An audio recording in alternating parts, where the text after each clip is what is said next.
Hello, my name is Ashley Tejada, and I'm a member of the planning team at CARES of NY. Today I will provide a brief overview of creating a renewal project in eSnaps. This webinar was developed specifically for COC membership, board members, and community stakeholders. CARES developed this webinar because we believe it is our responsibility as collaborative applicant to provide clear and concise information on the eSnaps application submission to the full community to ensure the COC process is community-centered and transparent. Because the NOFA details a variety of important topics, CARES has produced a series of webinars to cover specific topics in more detail. Additional webinars include presentations on the following: NOFA summary, HUD priorities, and the consolidated application, new project opportunities such as bonus and reallocation, DV bonus opportunity, opportunities for renewing projects, and setting up a new project in eSnaps. Today's presentation provides only a summary of creating a renewal project in eSnaps. Specifically, the presentation will discuss 2019 changes and updates to eSnaps, eSnaps technical submission directions application format. This webinar will not provide an overview of the COC 2019 NOFA or the 2019 application. As a reminder, the HUD eSnaps website you will use to log in is esnaps.hud.gov. The 2019 application changes include submission requirements for expansion projects, expanding a non-COC funded project dedicated to serving persons experiencing homelessness, operating budget and replacements reserve costs, removal of eSnap Screen 5C, project applicants must certify active system for award management status, and the DV bonus projects awarded in fiscal year 2018. If you have any questions about these changes, please do not hesitate to call me at 518-489-4130, extension 111.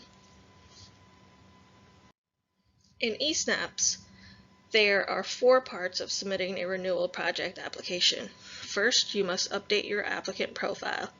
Second, register for funding.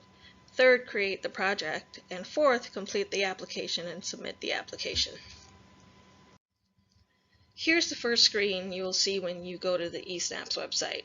On the left-hand side is where you will put your username and password to log in. If you've forgotten your password, click the Forgot Your Password link.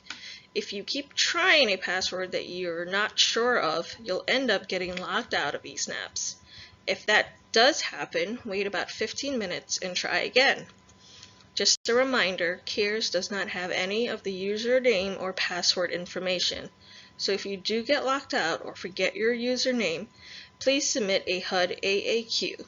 They'll be able to reset your information. Just as a reminder, eSnaps can be painfully slow, so if you're not sure if the program is working, look at the top of your screen and see if the wheel is spinning. If it's still spinning, the program is working. It's just taking a while.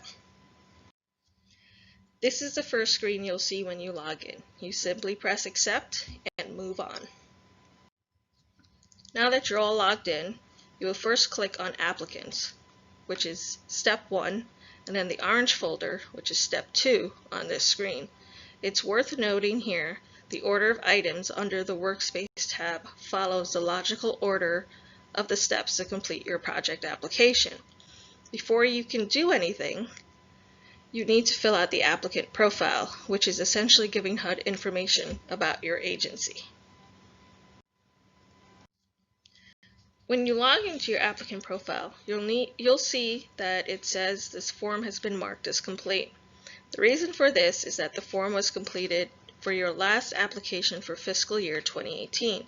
So you need to open your profile to make edits. To do this, you want to go to step 1, Submission Summary, number 6 on the left-hand side. Then step 2, go ahead and click the Edit button to open your profile. And finally, step 3 will take you back to the beginning to start editing your profile. After you have opened your profile, you will start at number 1 and work your way through the numbers on the left.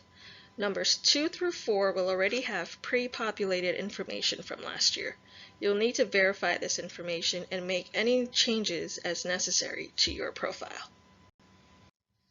The first section, Profile Type, for a renewal project application, you will want to select Project Applicant, which is step 1, and be sure to always click Save or Save and Next. Step 2, after you're done with a page, otherwise the information that you've input will be lost.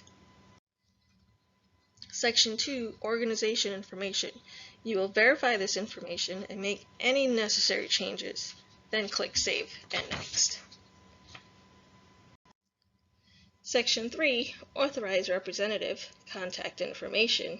You will verify this information and make any necessary changes, then click Save and Next. Section 3, Part 2, Alternate Contact Information. Again, you will verify this information and make any changes, then click Save and Next. Section 4, Additional Information. You'll verify this information and make any changes, then click Save and Next.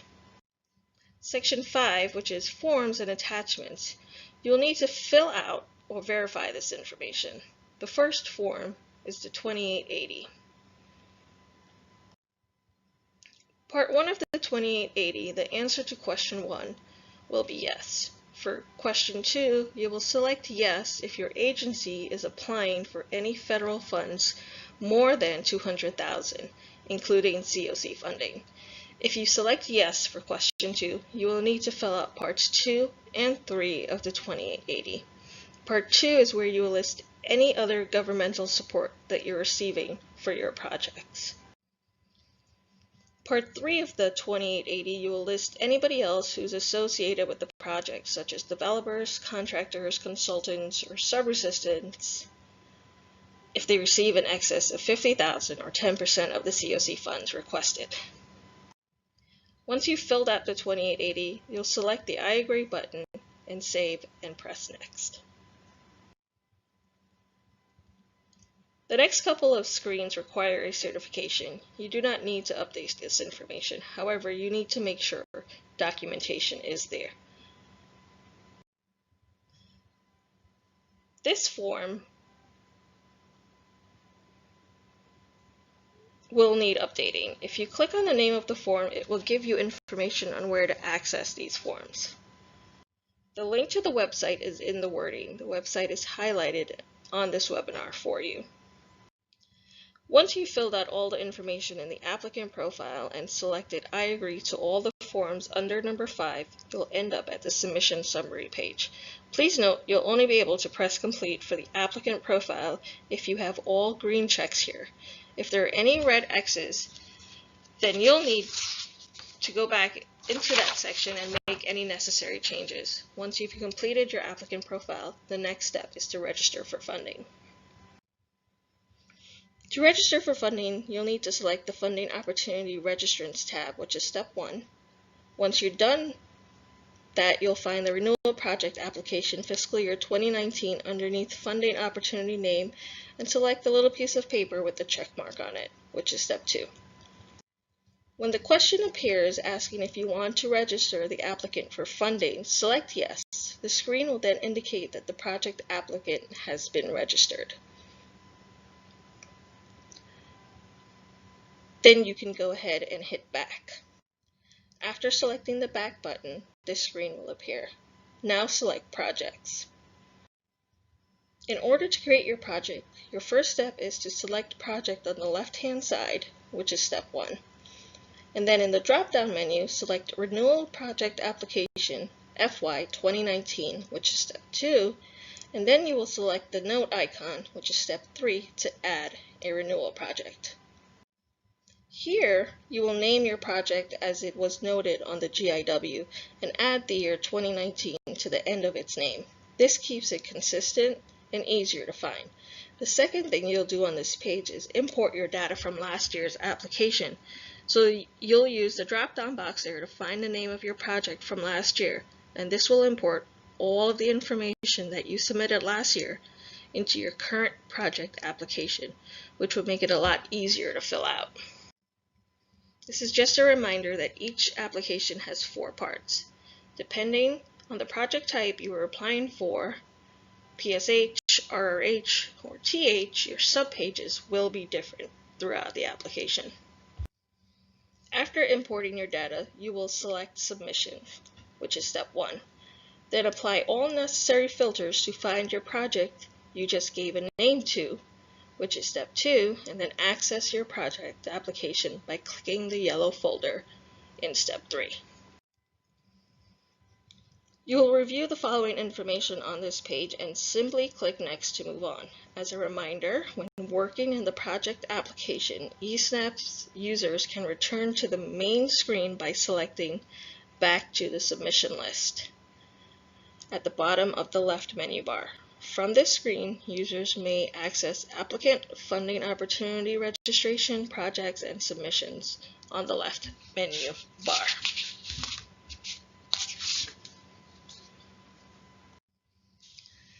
You will review the following information on the screen and then click Save and Next to move forward in part 1 of the application, making sure you have followed all directions in red. You will continue to verify the information and select any I agree buttons and click Save and Next to move on. As a reminder, only part 1 of the application will appear first. Only after completing all of part 1 and verifying the information will the rest of the application open. The image on the right-hand side of this screen will show you the entire application subpages. Again, this will only show up after you have completed part 1 in its entirety. After you've completed all parts of the application, you will see this screen, Submission Summary. Like before, only if all mandatory sections have a green check mark can you submit this application. Those marked with a red X, you'll have to go back into that section and verify and make any necessary changes. And there is the process for submitting a renewal application in eSnaps in a nutshell. Remember, additional webinars are posted on our website. Please also be sure to visit the NOFA page on the CARES website for important application information and due dates. Thank you for participating in our webinar series, and please do not hesitate to contact anyone on the CARES planning team with any questions or concerns.